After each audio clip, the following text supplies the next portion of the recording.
आप सभी को नवरात्रि की बहुत बहुत शुभकामनाएं। नवरात्रि की पूजा हर घर में सभी लोग अपने अपने शक्ति और सामर्थ्य के हिसाब से जरूर ही करते हैं। अगर आपके पास ज़्यादा समय नहीं है या आप बड़े लेवल पर पूजा नहीं कर सकते हैं, आप बाहर जॉब करते हैं, ऑफिस जाते हैं, कोई बिजनेस करते हैं, तब आप इस पूजा को कैसे संपन्न करेंगे? कम समय में कैसे आप माता रानी को प्रसन्न कर सकते हैं? आज की वीडियो में बहुत ही सरल और सादा तरीके से मैं आप सभी को यह पूजा करके दिखाने जा रही हूँ। तो चलिए देख लेते हैं पूजा हम कैसे करेंगे। तो देखिए, नवरात्रि के दिन सुबह में उठकर सबसे पहले मंदिर की साफ सफाई कर लीजिए, नित्य पूजा आप कर लीजिए। उसके बाद हम एक अलग से चौकी लेंगे। आप चाहे तो इस पूजा को अपने मंदिर घर के मंदिर में भी कर सकते हैं। तो देखिए, माता रानी को लाल रंग का जो कपड़ा होता है, लाल रंग वह बहुत ज़्यादा प्रिय होता है। तो यहाँ पर मैंने चौकी लगा दी है और उसके बाद में इसके ऊपर एक लाल रंग का आसन भी बिछा दिया। उसके बाद चावल का आसन देकर माता रानी की तस्वीर जो है उसे स्थापित करेंगे। आपके पास फोटो या मूर्ति जो भी है, आप उसकी स्थापना कर सकते हैं। उसके बाद प्रथम पूजनीय भगवान श्री गणेश को हम यहाँ पर विराजमान कर देंगे। अगर आपके पास आसन नहीं है तो आप चावल का आसन लेकर भी भगवान गणेश को विराजमान कर सकते हैं। इस पूजा में कलश बहुत ही विशेष महत्व रखता है, लेकिन यहाँ पर हम बड़े लेवल पर पूजा नहीं कर रहे। तो यहाँ पर मैं सूक्ष्म कलश है उसकी स्थापना करूँगी। एक कलश में जल भर लीजिए और उसके अंदर हल्दी की एक गांठ, 1 रुपये का सिक्का, थोड़ी सी कुमकुम और धूप घास डाल करके आप इस कलश को स्थापित कर देंगे। कलश के कंठ पर मौली धागा बांध करके उसके ऊपर से एक स्वास्तिक बना लेंगे और फिर कुमकुम से इसे पूर्ण रूप से जल से भर करके इसके ऊपर में एक चावल का पात्र रखकर इसके ऊपर आप 1 रुपये का सिक्का रख दीजिए। इस तरह से यह हमारा सूक्ष्म कलश स्थापित हो चुका है। यह जो कलश है पूरे 9 दिन तक इसी तरह से रखा रहेगा। इस कलश को बिल्कुल भी हिलाना डुलाना नहीं है। अगर आपके पास में गणेश जी नहीं है तो आप सुपारी को रख कर भी पूजन कर सकते हैं, इसमें कोई परेशानी की बात नहीं है। इसके बाद में धूप और दीप प्रज्वलित करेंगे, क्योंकि यही दीपक हमारी पूजा का साक्षी बनेगा। इसके बाद में इसे तरीके से हम माता की चौकी सजा लेंगे और इसके बाद 1 लोटा हम जल लेंगे और उसमें सबसे पहले गणेश जी को स्नान करेंगे। स्नान का भाव रखते हुए 2 से 3 बार इस जल से इस तरह से जल को हम छीटा देंगे। आप फूल से या फिर कुछ घास से भी दे सकते हैं और उसके बाद में माता रानी को भी जल से हम छीटा देंगे और उसके बाद में भाव रूपी स्नान कराने के बाद अब हम गणेश जी को जनेऊ जो है वह समर्पित करेंगे। अगर आपके पास जनेऊ नहीं है तो आप कलावा भी समर्पित कर सकते हैं। जनेऊ में थोड़ी सी हल्दी लगा के आप इन्हें भगवान श्री गणेश जी को समर्पित कर देंगे। उसके बाद में ओम वस्त्रम सर्प्यामी मंत्र का जाप करते हुए आप कलावा या फिर जो जनेऊ है उसे समर्पित करेंगे और माता रानी को भी फूलों की माला और वस्त्र स्थापित करेंगे। अगर आपके पास गणेश जी और सुपारी दोनों ही नहीं है तो ऐसे में कलश के ऊपर जो आपने स्वास्तिक बनाया है उसे भी गणेश जी का स्वरूप समझकर आप पूजा कर सकते हैं। इसके बाद हम लाल रंग की चुनरी माता रानी को ओढ़ाएंगे। लाल रंग की चुनरी अवश्य ही ओढ़ाएं, क्योंकि माता रानी का यह प्रिय रंग है और जिस प्रकार से हम वस्त्र पहनते हैं वैसे ही माता रानी को भी चुनरी हमें जरूरी ओढ़ानी चाहिए। और यह देखिए दोस्तों, माता रानी कितनी सुंदर दिख रही है। अगर आपके पास चुनरी नहीं है तो ऐसे में आप वस्त्र रूपी कलावा भी उड़ा सकते हैं। इसके बाद हम सभी देवी देवताओं को टीका करेंगे। तो देखिए, यहाँ पर लाल रंग की रोली से हम टीका कर लेंगे। सबसे पहले भगवान श्री गणेश जी को टीका लगाएंगे और उसके बाद माता रानी को लगाएंगे। माता रानी के सिर को भी हम टीका लगाएंगे और उसके बाद माता रानी के जितने भी स्वरूप है हर एक स्वरूप को हमें टीका लगाना है। अगर आपके पास भगवान शिव की भी उसमें मूर्ति या प्रतिमा है तो आप उन्हें भी चंदन का टीका लगाएं। उसके बाद में गणेश जी को हम लाल फूल और साथ ही में दुर्वा घास हल्दी समर्पित करेंगे। अगर आपके पास लाल रंग का पुष्प नहीं है तो आप गेंदे का पुष्प भी समर्पित कर सकते हैं। गेंदे का पुष्प हर एक देवी देवता को चढ़ाया जा सकता है। अगर आपके पास फूल नहीं है तो आप बिना फूल के भी पूजा कर सकते हैं। और इसके बाद देखिए लौंग और बतासे का भोग लगाना बहुत ज़्यादा आवश्यक है। अगर आपके पास में पान का पत्ता है तो इसके ऊपर में आप 2 लौंग, 1 बतासा, 1 इलायची रखकर माँ को भोग चढ़ाएं। अगर नहीं है तो छोटी सी कोई कटोरी में आप लड्डू का भोग लगा सकते हैं। नैवेद्य यानी कि केला, जो भी फल फ्रूट है वही इत्यादि आप समर्पित कर सकते हैं। तो यहाँ पर मैंने पान के पत्ते के ऊपर में यह सभी चीज़ें रखकर चढ़ा दी हैं और यह बहुत ज़्यादा शुभ मानी जाती है। आप हर रोज़ एक पान का पत्ता चढ़ा सकते हैं।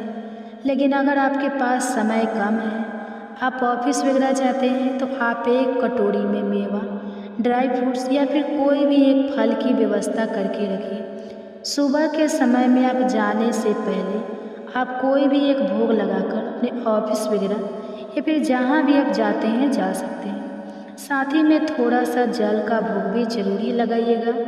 सुबह के समय में आप इस तरीके से पूजा कर सकते हैं। और शाम के समय में जब आप ऑफिस वगैरह से घर वापस आए तो खीर, पूरी या जो कोई भी चीज़ आपने बनाई है वह माता को भोग के रूप में आप चढ़ा सकते हैं। इसके साथ ही सुहाग की सामग्री भी हम चढ़ा देंगे। अगर आप शादीशुदा है, सुहागिन है तो पूरे 9 दिनों में कोई भी एक दिन आप माता रानी को सुहाग की सामग्री जरूरी चढ़ाइए। इसके बाद में हम यहाँ पर माँ को दक्षिणा स्वरूप कुछ दक्षिणा चढ़ाएंगे। आप दक्षिणा किसी भी एक दिन चढ़ा सकते हैं, या तो आप नवरात्रि के पहले दिन दक्षिणा चढ़ा दें या फिर अष्टमी या नवमी के दिन भी आप दक्षिणा चढ़ा सकते हैं। हाथ जोड़कर माता को अपनी मनोकामना पूर्ण करने के लिए आप प्रार्थना करें। अपने मन के जो भी भाव है वह व्यक्त करें। अपनी जो भी इच्छा है वह माता के सामने जरूरी रखें। इसके बाद में हम आरती करेंगे और इसके बाद में माता रानी के सामने हम एक सूक्ष्म हवन करेंगे। अगर आपके पास ज़्यादा सामग्री नहीं है हवन के लिए तो इस प्रकार से एक उपले की ऊपर भी घी हवन सामग्री और एक कपूर जलाकर भी आप एक सूक्ष्म हवन जिसे कहा जाता है माता रानी के सामने आप जरूर ही जलाएं। इससे आपके घर की जितनी भी नकारात्मक ऊर्जा है वह समाप्त हो जाएंगी और घर में एक पॉजिटिव एनर्जी का वास होगा। यह पूजा संपन्न होने के बाद इस धूप को अपने घर के हर एक कोने में भी आप दिखा सकते हैं। अगर आपके पास इतना भी समय नहीं है कि आप हवन कर सके तो आप सिंपल कपूर भी जला सकते हैं, यानी कि अग्नि प्रज्वलित करना चाहिए हमें। और अग्नि में कम से कम 2 लौंग की जोड़ी को घी में डुबोकर हमें आहुति देना चाहिए। इसके साथ ही आपने जो कुछ भी भोग में चढ़ाया है, चाहे बतासा हो या कोई भी चीज़ जो भाग में आपने चढ़ाई है, थोड़ी सी आहुति आपको जरूरी देनी चाहिए। अगर आप प्रॉपर तरीके से हवन नहीं कर पाते हैं तो ऐसे आप सूक्ष्म हवन भी कर सकते हैं। सुबह या शाम के समय जब आपको समय मिले आप इस तरीके से कर लीजिएगा, लेकिन सुबह के समय करना ज़्यादा अच्छा माना जाता है। इसके बाद माता रानी की आरती करेंगे। आरती करने के बाद में पूजा में रही हुई कमियों के लिए हम माता रानी से क्षमा याचना मांगेंगे। आरती जो है वह सबसे आखिरी में होती है, तो इससे पहले ही आपको जो भी पाठ करना है। ये देखिए दोस्तों, इस प्रकार से माता रानी के 9 दिनों के लिए अलग अलग 9 प्रकार से पाठ होते हैं। आप हर दिन एक एक पाठ कर सकते हैं या फिर आप दुर्गा चालीसा का पाठ कर सकते हैं। आप अपनी श्रद्धा और समय के अनुसार जो आपको ठीक लगे आप जो है किताब से किसी भी प्रकार से आप पाठ आदि कर सकते हैं। अगर आपके पास पाठ करने का भी समय नहीं है तो आप 108 माला का जाप भी कर सकते हैं। पाठ का विशेष महत्व होता है। ये नवरात्रि के समय में अगर आप चाहें तो 108 बार माता रानी के किसी भी मंत्र का जाप भी कर सकते हैं। सुबह या शाम किसी भी समय शुद्ध होकर आप यह कार्य कर सकते हैं और नहीं तो माता रानी के 9 दिन में पाठ की एक बुक आती है। ये देखिए इस प्रकार से हम मार्केट में आपको बहुत आसानी से मिल जाएंगी। या फिर मैं आपको बता दूं कि आप हमारे चैनल पे दुर्गा सप्तशती की पाठ की कथा भी सुन सकते हैं। तो चलिए, किताब हवन की जो सामग्री लगती है, इस पूजा में जो जो भी सामग्री लगी है, हर एक चीज़ का लिंक मैं इस वीडियो में डाल दूँगी। आप वहाँ से भी बड़े ही कम दामों पर ऑर्डर कर सकते हैं और 2 से 3 दिन के अंदर ये सभी सामग्री आपके घर पर आ जाएंगी। तो आप इस तरीके से भी हर एक सामान को नवरात्रि आने से पहले ही जुटा कर रख सकते हैं। यानी कि जो भी पाठ आप करेंगे, अपनी सुविधा के अनुसार से एक दिन पहले ही संकल्प ले लें और उसी तरीके से पूरे 9 दिन आप चलते रहेंगे। पूजा पाठ कंप्लीट होने के बाद में हाथ जोड़कर पूजा में रही कमियों के लिए क्षमा याचना जरूर ही करेंगे और माता रानी का आशीर्वाद प्राप्त करने के लिए प्रार्थना करें। तो दोस्तों, यह थी बहुत ही आसान सी विधि जो कि हर कोई बड़े ही कम सामानों के साथ अपने घर में कर सकता है। इन सामानों में भी अगर आपके पास किसी भी सामान की कमी हो, कोई भी सामग्री की कमी है, तो भी आप इस पूजा को संपन्न कर सकते हैं, क्योंकि माता रानी भाव की भूखी है।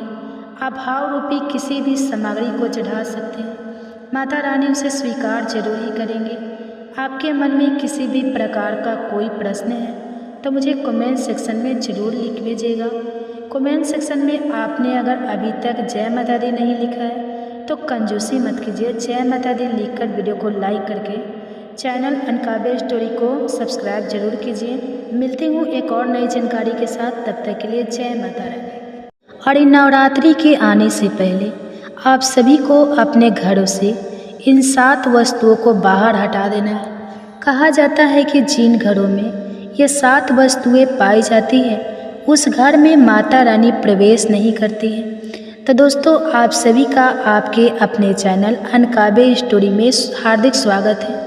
जैसे कि आप सभी को पता होगा कि शारदीय नवरात्रि से पहले घर की शुद्धि और साफ सफाई करना अत्यंत ही आवश्यक माना जाता है, क्योंकि माना जाता है कि यदि घर में नकारात्मकता या अपवित्र वस्तुएं पड़ी हो जाए तो फिर माता रानी का आशीर्वाद उस घर में प्रवेश नहीं कर पाता है। इस बार खास बात यह है कि माँ दुर्गा अपने सिंह के वाहन पर नहीं बल्कि हाथी पर सवार होकर आ रही हैं। तो ऐसे में यह सुख समृद्धि और खुशहाली का प्रतीक माना जाता है। इसलिए नवरात्रि में पूरे घर से 7 वस्तुओं को, जो कि बहुत ही अशुभ मानी जाती है, इन्हें आपको अपने घर से बाहर हटा देना ही उचित रहेगा, अन्यथा माता रानी घर में प्रवेश नहीं कर पाएंगी। इस बार शारदीय नवरात्रि 22 सितंबर 2025 से प्रारंभ हो रही है और माँ दुर्गा के स्वागत की तैयारी सभी भक्तजन बड़े ही हर्षोल्लास के साथ कर रहे हैं। नवरात्रि से पूर्व घर की साफ सफाई आवश्यक सामग्री के साथ व्यवस्था करना बहुत ही जरूरी होता है। साथ ही साथ कुछ ऐसी वस्तुएं भी होती हैं जिन्हें घर से बाहर निकाल देने में हम सभी की भलाई होती है और यह हटा देना ही बहुत शुभ भी माना जाता है। शास्त्रों के अनुसार नकारात्मकता फैलाने वाले सामान घर में नकारात्मक ऊर्जा को जन्म देते हैं और फिर दरिद्रता का कारण बन जाते हैं। यदि इन्हें नवरात्रि से पहले हटा दिया जाए तो घर से दोष और अशुभता दूर हो जाती है, वातावरण शुद्ध और सकारात्मक बना रहता है तथा माँ दुर्गा की कृपा, सुख, शांति और समृद्धि घर में वास करने लगती है। तो चलिए आज की इस वीडियो में बताती हूँ आप सभी को कि कौन सी है वह 7 वस्तुएं जिन्हें हमें अपने घर से 22 सितंबर से पहले ही हटा देना है। और हाँ, एक बड़ी बात और आप सभी को बताना चाहूँगी कि साल 2025 में नवरात्रि 9 दिन की नहीं बल्कि पूरे 10 दिन रहने वाली है। और ऐसा क्यों हो रहा है, इन 10 दिनों में हमें क्या करना है, तो ये संपूर्ण जानकारी आज की इस वीडियो में आपको बताऊंगी।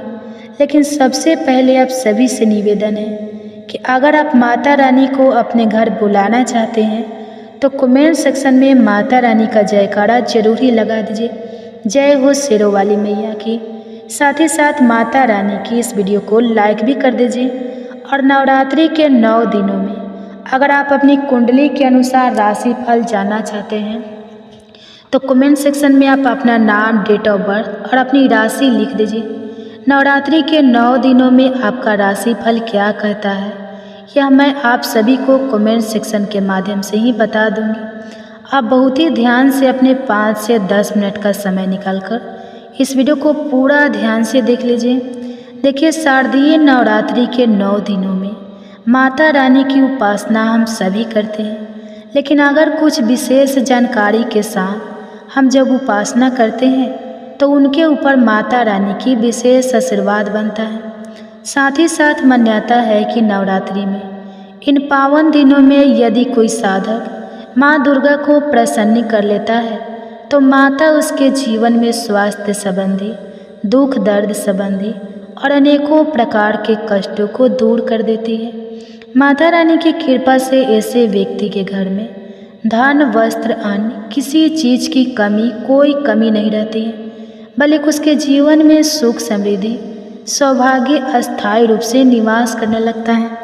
और इतना ही नहीं, समाज में और परिवार में भी उसका मान सम्मान बढ़ता ही चला जाता है और लोग स्वयं उसके पास आकर पूछते हैं कि तुम इतनी तरक्की किस प्रकार से कर पा रहे हो।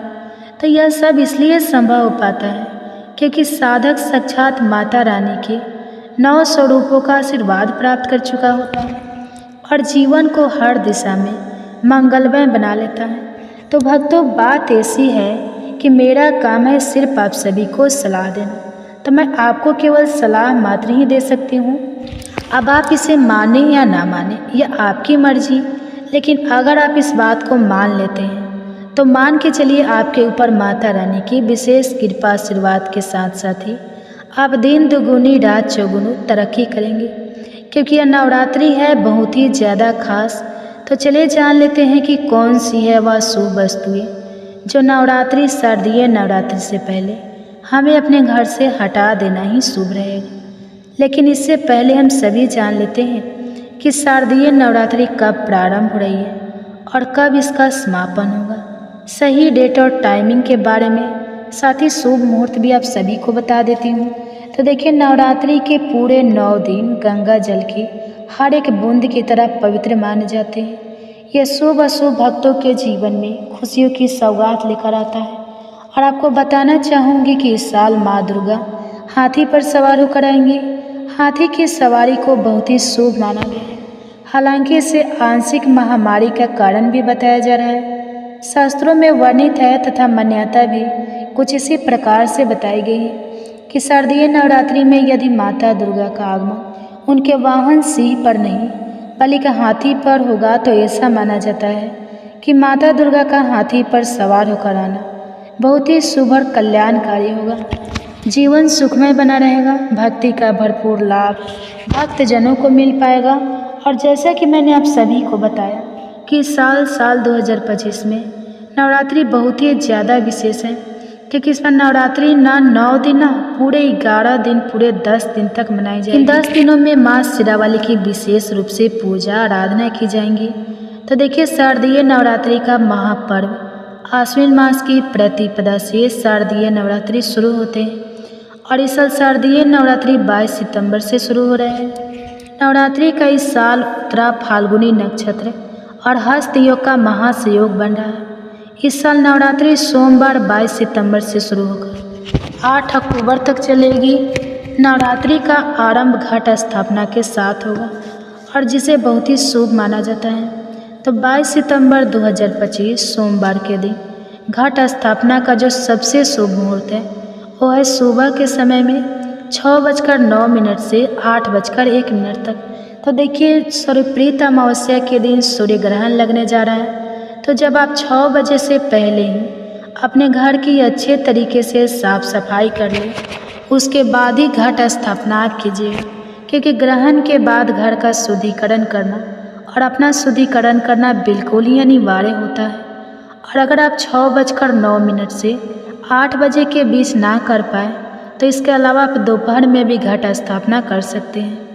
दोपहर के समय का सबसे शुभ मुहूर्त रहेगा 11:42 से 12:28 तक। कलश की स्थापना करने का सबसे उत्तम मुहूर्त है महाव्रत में की गई पूजा बहुत ही शुभ मानी जाती है। समस्त देवी देवताओं की कृपा प्राप्त होती है और पूजा पाठ का फल भी कई गुना बढ़कर प्राप्त होता है। ऐसे में जो व्यक्ति नवरात्र आने से पहले ही अपने घर से इन चीज़ों को हटा देते हैं, उनके घर में माँ वैष्णव देवी माँ दुर्गा का आगमन निश्चित रूप से होता है और ऐसे घर में माँ लक्ष्मी अस्थायी रूप से निवास करने लगती है। तो चलिए अब मैं आप सभी को बता देती हूँ वह 7 वस्तुएं जिन्हें आपको अपने घर से हटा देना है। लेकिन उससे पहले आप सभी से मेरा विनम्र निवेदन है कि मेरे चैनल अनकाव्य स्टोरी और को सब्सक्राइब कर दीजिए, पास वाला बेल आइकन प्रेस कर दीजिए और कमेंट सेक्शन में जय माँ दुर्गा लिखने के साथ साथ ही एक काम आप सभी को करना है। नवरात्रि में अपने राशि फल को जानने के लिए कमेंट सेक्शन में ही आप अपना नाम, डेट ऑफ बर्थ और राशि लिख दीजिए। साथ ही मुझे यह बताएं कि आप हमारी इस वीडियो को कहाँ से देख रहे हैं। इन नवरात्रि के दौरान आपका राशि फल क्या कहता है, मैं कमेंट सेक्शन में रिप्लाई के माध्यम से ही बता दूंगी। साथ ही इस वीडियो को लाइक भी कर दीजिए और इस वीडियो को पूरा देखने के बाद में वीडियो को हर एक सनातनी के साथ शेयर करना भी बिल्कुल मत भूलिएगा। तो जान लेते हैं वह 7 चीज़ें जिन्हें अपने घर से हटाना है हम सभी को। सबसे पहली वस्तु है टूटा फूटा बर्तन। जी हाँ दोस्तों, शास्त्रों और वास्तु शास्त्र के हिसाब से यह स्पष्ट रूप से कहा गया है कि टूटा फूटा सामान घर में दरिद्रता, अशुभता और गरीबी को अपनी ओर आकर्षित करता है। विशेषकर टूटे फूटे बर्तन जैसे दरार वाले गिलास हो गए, कटोरियाँ, थालियाँ जो चटकन से भरी हो या हड्डियाँ हो गई हो, टूटे हुए कप इत्यादि हमें घर से बाहर हटा दें, क्योंकि यह घर में सकारात्मक ऊर्जा को नष्ट कर देते हैं। जब हम ऐसे बर्तनों का उपयोग करते हैं या इनमें खाते पीते हैं तो निसंदेह हमारी जो अन्नपूर्णा है वो भी हमसे नाराज़ होती है और हमारे शरीर में कई प्रकार की बीमारियां घर कर लेती है। इससे मनुष्य की मानसिकता भी प्रभावित होती है और घर के भीतर धीरे धीरे गरीबी, कंगाली का वास होता चला जाता है। नवरात्रि के पावन दिनों से पहले ऐसे बर्तनों को बाहर निकाल देना या त्याग देना यह सबसे ज़्यादा उचित होता है। हमें टूटे फूटे बर्तन में बिल्कुल भी भोजन नहीं करना चाहिए। जब घर से यह अपवित्र वस्तुएं निकाली जाती है तो वातावरण स्वच्छ और पूर्ण रूप से सकारात्मक बन जाता है। माँ दुर्गा का स्वरूप समृद्धि और पूर्णता का प्रतीक माना जाता है, इसलिए माता ऐसे घर में कभी प्रवेश नहीं करती है जहाँ टूटा फूटा बर्तन रहता हो। इन वस्तुओं को हटाने से माँ की कृपा घर में धन धान्य और वृद्धि के रूप में आती है और घर में कभी भी किसी वस्तु का अभाव या हमें संकट नहीं झेलना पड़ता है। दूसरी वस्तु है पुरानी झाड़ू। झाड़ू केवल घर में गंदगी साफ करने का काम नहीं करती है, बल्कि हमारे घर में लक्ष्मी का प्रतीक भी मानी जाती है और यही कारण है कि झाड़ू हमेशा आदरपूर्वक हम सभी सही स्थान पर रखते हैं। लेकिन जब भी झाड़ू पुरानी हो जाती है या टूट जाती है या घिस जाती है तो ऐसी झाड़ू को हमें अपने घर में नहीं रखना चाहिए। यह दरिद्रता का संकेत होता है। वास्तुशास्त्र के हिसाब से टूटी हुई झाड़ू घर में रखने से धन की हानि होती है और लक्ष्मी जी जो है वह नाराज होकर हमारे घर से बाहर चली जाती है। और ख़ासकर नवरात्रि और दिवाली के समय तो हमें अपने घर में ऐसी वस्तुओं को बिल्कुल भी नहीं रखना चाहिए। माँ दुर्गा, माँ लक्ष्मी का स्वागत बड़े ही साफ सफाई के साथ हमें अपने घर में करवाना चाहिए। तब यह आवश्यक है कि पुरानी झाड़ू को हटाकर हम नई झाड़ू का उपयोग करें। यह केवल एक बदलाव नहीं बल्कि नकारात्मकता से सकारात्मकता की ओर बढ़ने का एक प्रतीक भी है। जब घर में नई झाड़ू आती है तो ऐसा माना जाता है कि लक्ष्मी और दुर्गा दोनों घर में अस्थायी रूप से वास करने लगी है और परिवार में सुख समृद्धि का वास होता है। और आप सभी ने देखा भी होगा कि दिवाली के दिन झाड़ू का पूजन किया जाता है, तो ऐसे में आप सभी को अपने घर में अच्छी झाड़ू को ही रखना चाहिए। टूटी फूटी झाड़ू को घर से बाहर हटा देना चाहिए। तीसरी वस्तु है मकड़ी के जाले। हाँ दोस्तों, घर में कहीं भी मकड़ी के जाले अगर लगे हुए हैं तो यह वास्तु दोष माना गया है।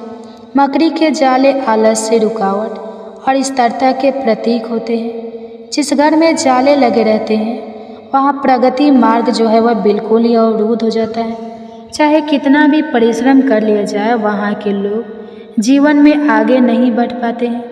इसके अलावा मकड़ी के जाले घर को गंदा और अंधकारमय भी बनाते हैं, जिससे सकारात्मकता ऊर्जा घर में प्रवेश नहीं कर पाती है। नवरात्रि के पहले आपको पूरे घर की अच्छे से साफ सफाई करने के साथ साथ ही इन जालों को भी हटाकर घर को बिल्कुल ही साफ सुथरा बना लेना चाहिए।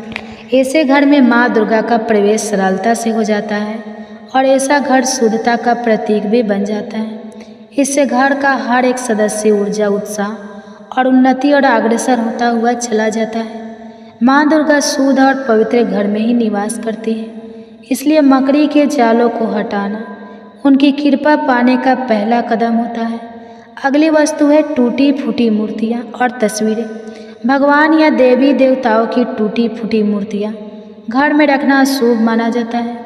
नवरात्रि से पहले इन्हें या तो बहते हुए जल में प्रभावित करवा दीजिए या फिर किसी पीपल के वृक्ष के नीचे इन्हें रख कर आ जाए। लेकिन घर में हमें बिल्कुल भी खंडित मूर्तियों या पूजा सामग्री के दौरान जो हमने धूप बत्ती लगाई है या जो भी पूजा के दौरान निकले हुए अगर अगरबत्ती वगैरह के जो पैकेट होते हैं उन सबको अपने घर से हटा देना चाहिए और घर के मंदिर को बिल्कुल ही स्वच्छ कर देना चाहिए। घर की स्वच्छता हमें हर रोज़ वैसे तो करनी चाहिए, लेकिन जिसे डीप क्लीनिंग कहते हैं, इस दौरान मंदिर में नवरात्रि से पहले हमें मंदिर की डीप क्लीनिंग यानी कि अच्छे तरीके से साफ सफाई ज़रूरी कर लेना चाहिए। अगली है चीज़ें जो कि हमें अपने घर से हटानी है, वो है पुराने और फटे जो कपड़े होते हैं उन्हें हमें अपने घर से हटा देना चाहिए। फटे, दागदार या जिनका इस्तेमाल हम नहीं करते हैं, ऐसे पुराने कपड़ों को हमें अपने घर में नहीं रखना चाहिए। इन्हें दान कर दे या फिर इन्हें सिलवा कर रखें। मान्यता है कि इससे घर में दरिद्रता बनी रहती है और ऐसे घर में माँ दुर्गा प्रवेश नहीं करती है। तो कोशिश करें कि ऐसे पुराने फटे हुए जो कपड़े हैं आप उन्हें अपने घर से बाहर हटा दें। अगली वस्तु है खराब या बंद पड़ी हुई इलेक्ट्रॉनिक चीज़ें। हाँ दोस्तों, फूटा टूटा मोबाइल, घड़ी, पंखा, बंद पड़ी मशीनें घर में हमें नहीं रखनी चाहिए। यह स्थिरता और रुकावट का प्रतीक होता है। या तो आप इन्हें रिपेयर करवा या फिर इन्हें हटा देना चाहिए, क्योंकि जहाँ पर स्थिरता होगी, रुकावट होगी, नकारात्मकता होगी, ऐसे घर में माँ दुर्गा प्रवेश नहीं करती है। अगली वस्तुएं है पुराने जूते चप्पल। दोस्तों, फटे या बहुत पुराने जूते चप्पल घर में रखना अपवित्र माना जाता है। इसे तुरंत ही बाहर हटा दें, क्योंकि नकारात्मकता और दुर्भाग्य को न्योता देते हैं, बढ़ाते हैं। एक चीज़ का और ध्यान रखें, ज़रूरत से ज़्यादा 5 से 6 साल पुरानी चप्पलों को भी हमें नहीं पहनना चाहिए, क्योंकि इससे शनि हमारे ऊपर हावी होते हैं। तो ऐसे में मैं इन चप्पलों को हटा देना ही हम सभी के लिए ज़्यादा हितकारी होगा। अगली वस्तु है सूखा या मुरझाया हुआ पौधा या फिर कटेदार जो पौधे होते हैं उन्हें हमें अपने घर से हटा देना चाहिए, क्योंकि यह शुभ फल देते हैं। नवरात्रि से पहले इन्हें हटाकर निकाल दें या फिर हरे भरे पौधे अपने घर में आप लगाएं। इससे घर में समृद्धि और जीवन में ऊर्जा आती है। टूटा हुआ कांच या बर्तन भी हमें अपने घर में नहीं रखना चाहिए। टूटे शीशे, ग्लास, बर्तन घर में दरिद्रता और अशांति लेकर आते हैं, इसलिए नवरात्रि से पहले आप सभी इन्हें भी हटा दें। अब मैं आपको बताती हूँ कि नवरात्रि के दौरान सबसे पहले हमें क्या करना चाहिए, लेकिन उससे पहले एक बार फिर से याद दिला दूँ कि अभी तक अगर आपने माँ दुर्गा की इस वीडियो को लाइक नहीं किया है तो लाइक करके चैनल अनकाव्य स्टोरी को सब्सक्राइब कीजिए। साथ ही कमेंट सेक्शन में जय माँ दुर्गा लिखने के साथ अपनी राशि जानने के लिए डेट ऑफ बर्थ और राशि नाम जरूर ही लिखिएगा, ताकि मैं कमेंट सेक्शन में रिप्लाई के माध्यम से ही आप सभी का राशिफल कमेंट सेक्शन में बता दूँ। तो देखिए, नवरात्र से पहले आप क्या करें, घर को बिल्कुल ही साफ स्वच्छ कर लें, इन वस्तुओं को हटा दें। उसके बाद में घर में गंगा जल का छिड़काव करें, अगरबत्ती धूप बत्ती से वातावरण को शुद्ध कर लें। घर के मुख्य द्वार पर हल्दी रोली से स्वास्थ्यिक जरूरी बनाएं। साथ ही में ताजे फूल और आम पल्लव से घर को सजाएं। इस प्रकार से नवरात्रि से पहले आपको इन सभी कार्यों को संपूर्ण कर लेना है। नवरात्रि के दौरान पूजा पाठ कैसे करनी है, शुभ मुहूर्त क्या क्या रहने वाले हैं, संपूर्ण जानकारी मैंने अपने चैनल पर डाल दी है और हर रोज़ जानकारी आपको मिलती भी जाएंगी। अगर आप मेरे चैनल को सब्सक्राइब करने के साथ पास वाले बेल आइकन को प्रेस कर देंगे। वीडियो को ज़्यादा से ज़्यादा शेयर जरूर कीजिएगा। आपका छोटा सा शेयर शायद किसी के कष्टों को उससे मुक्ति दिला सकता है और ऐसे में आपको भी पुण्य की प्राप्ति होती है। मिलती हूँ आप सभी से एक नए वीडियो के साथ, एक नई जानकारी के साथ। तब तक इसी के साथ आप सुनिए इसके सिंपल साधारण पूजा विधि जो आप घर पर रहकर कर सकते हैं। अगर आप ऑफिस जाना रहे हैं या कोई काम करते हैं, सरकारी नौकरी या जॉब, जिससे आपको माता रानी के पूजा में ज़्यादा समय नहीं मिल पाता है, तो आप आसानी से घर पर पूजा जल्दीबाजी से कैसे करें और जाए, तो चलिए इसके बारे में अब जान लेते हैं। नवरात्रि की पूजा हर घर में सभी लोग अपने अपने शक्ति और सामर्थ्य के हिसाब से जरूर ही करते हैं। अगर आपके पास ज़्यादा समय नहीं है या आप बड़े लेवल पर पूजा नहीं कर सकते हैं, आप बाहर जॉब करते हैं, ऑफिस जाते हैं, कोई बिजनेस करते हैं, तब आप इस पूजा को कैसे संपन्न करेंगे, कम समय में कैसे आप माता रानी को प्रसन्न कर सकते हैं। आज की वीडियो में बहुत ही सरल और सादा तरीके से मैं आप सभी को यह पूजा करके दिखाने जा रही हूँ। तो चलिए देख लेते हैं पूजा हम कैसे करेंगे।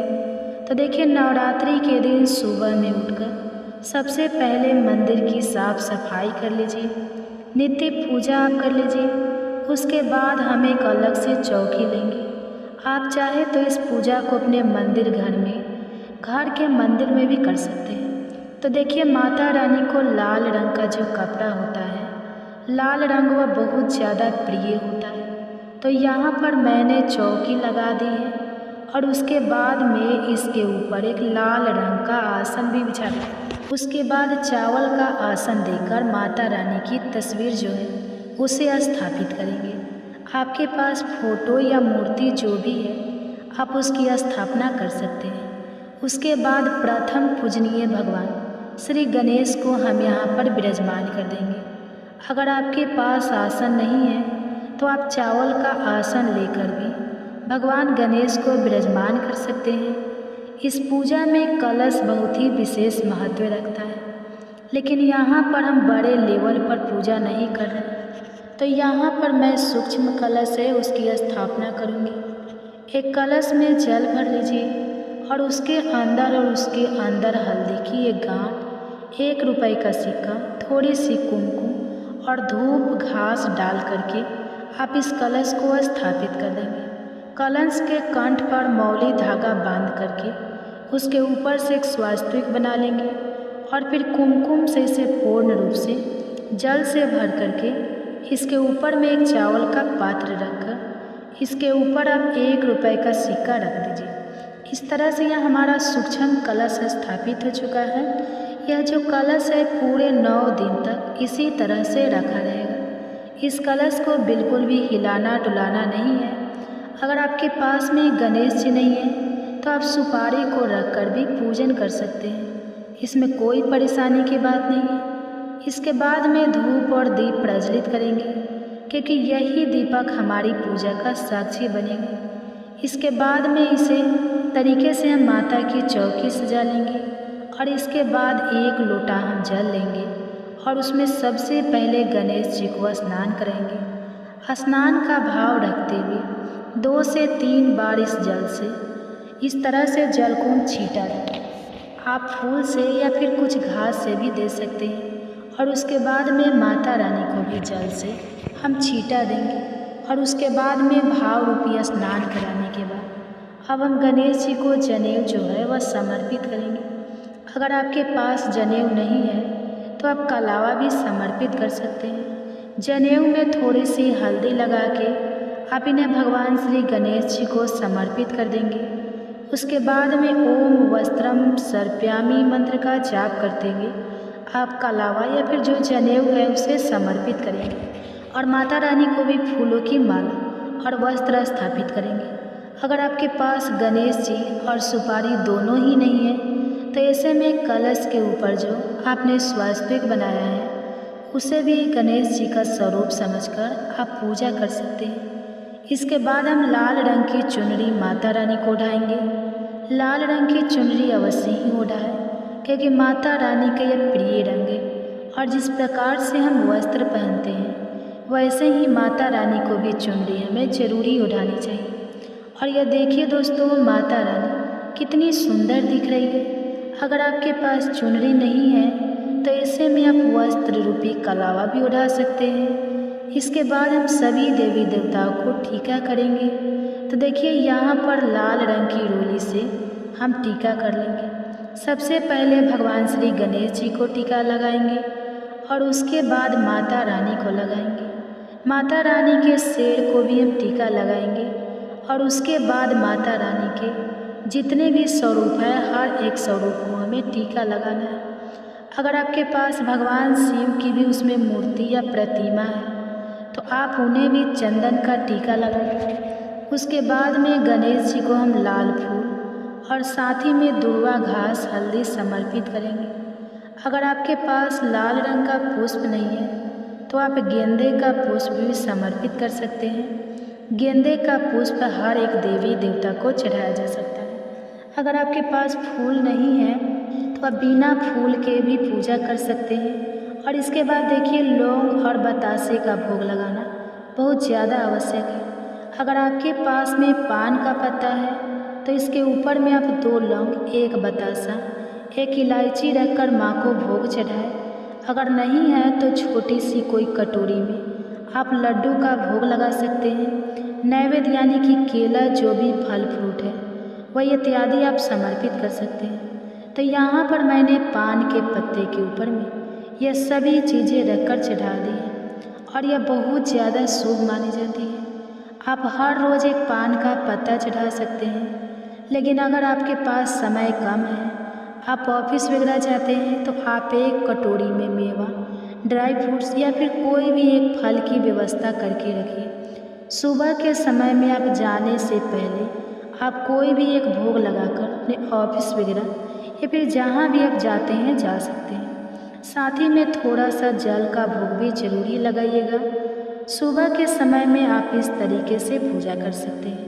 और शाम के समय में जब आप ऑफिस वगैरह से घर वापस आए तो खीर, पूरी या जो कोई भी चीज़ आपने बनाई है वह माता को भोग के रूप में आप चढ़ा सकते हैं।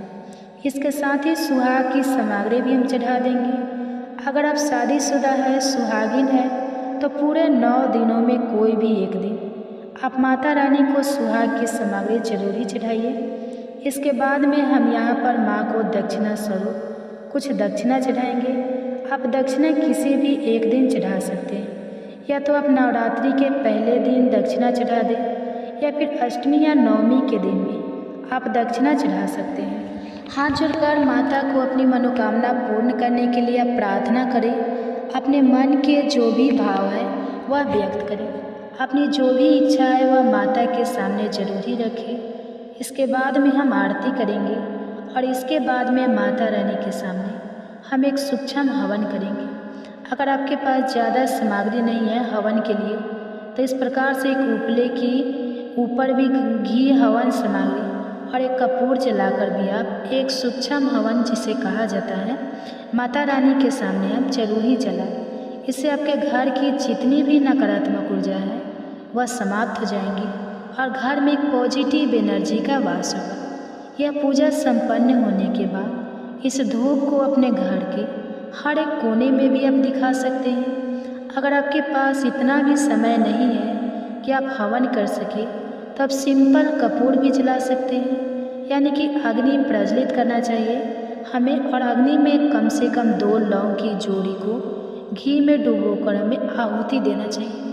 इसके साथ ही आपने जो कुछ भी भोग में चढ़ाया है, चाहे बतासा हो या कोई भी चीज़ जो भाग में आपने चढ़ाई है, थोड़ी सी आहुति आपको जरूरी देनी चाहिए। अगर आप प्रॉपर तरीके से हवन नहीं कर पाते हैं तो ऐसे आप सूक्ष्म हवन भी कर सकते हैं। सुबह या शाम के समय जब आपको समय मिले आप इस तरीके से कर लीजिएगा, लेकिन सुबह के समय करना ज़्यादा अच्छा माना जाता है। इसके बाद माता रानी की आरती करेंगे। आरती करने के बाद में पूजा में रही हुई कमियों के लिए हम माता रानी से क्षमा याचना मांगेंगे। आरती जो है वह सबसे आखिरी में होती है, तो इससे पहले ही आपको जो भी पाठ करना है, ये देखिए दोस्तों, इस प्रकार से माता रानी के 9 दिनों के लिए अलग अलग 9 प्रकार से पाठ होते हैं। आप हर दिन एक एक पाठ कर सकते हैं या फिर आप दुर्गा चालीसा का पाठ कर सकते हैं। आप अपनी श्रद्धा और समय के अनुसार जो आपको ठीक लगे, आप जो है किताब से किसी भी प्रकार से आप पाठ आदि कर सकते हैं।